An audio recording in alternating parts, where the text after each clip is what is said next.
ఎండాకాలం వచ్చేసింది. Half day start అయిపోయాయి స్కూల్స్కి. సో టక్టక చకచక అన్ని పనులు చేసేసుకోవాలి. ఇది ఎండాకాలం వచ్చేసింది కాబట్టి ఇది రాగి జావ కోసము ఎసరు పెట్టాను. లీటర్ వాటర్ పోసా దీంట్లో.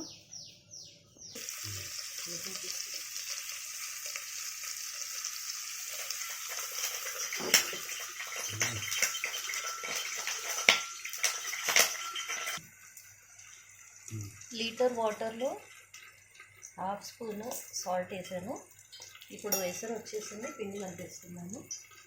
ఇప్పుడు ఈ జావన్ కాసేసి మళ్ళీ పులియబెట్టడానికి మళ్ళీ ఇదే టైంలో నేను మళ్ళీ పిండి కలిపేసి ఇక్కడ పెట్టేసి మూత పెట్టేసి ఉంచేస్తాను. ఈ విధంగా నెక్స్ట్ మార్నింగ్ వరకు ఈ విధంగా పులిసిపోతుంది అనమాట. సో ఇప్పుడు దీనికి మంచి పుల్లదనం అనేది వస్తుంది. జావకి తాగడానికి టేస్టీగా అనిపిస్తుంది. డయాబెటిక్ వాళ్ళకి బెల్లం వేసింది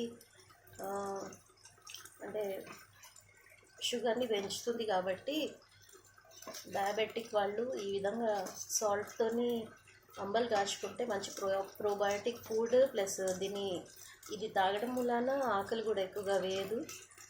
సో ఇలాంటి బెనిఫిట్స్ దీంట్లో ఉంటాయి. అండ్ రాగుల మంచి గుణాలు అయితే తెలియనిది ఎవరికండి. సో ఇప్పుడు ఇందులో వేసేస్తాను. కొంచెం ఫ్లేమ్ పెంచేసా. ఇలా కలుపుతూ ఈ పిండిని కలిపేసేసి అంటే మొత్తంగా దీంట్లో నేను ఈ లాడీలు ఉంది కదా, ఈ లాడీలు పొడి పిండి వేసి కొంచెం వాటర్లో కలిపేసి నిన్న పెట్టాను. నిన్న ఈ టైంకి 24 hours అనుకోండి. దీన్ని పులియబెట్టడానికి నేను 24 hours పెట్టాను. సో ఇంతే దీంట్లో ఇంగ్రీడియంట్స్. దీన్ని బాగా పిండి ఉడికేలాగా మంచిగా మరిగించుకోవాలి.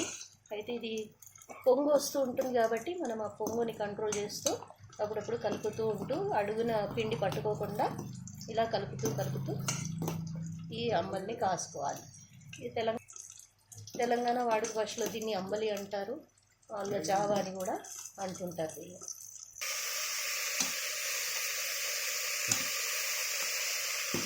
పొంగు వస్తుంది. పొంగు తొందరగా పైకి వచ్చేస్తుంది కాబట్టి చిన్న మంట వేసేసి ఈ విధంగా కలుపుకుంటూ ఉండాలి.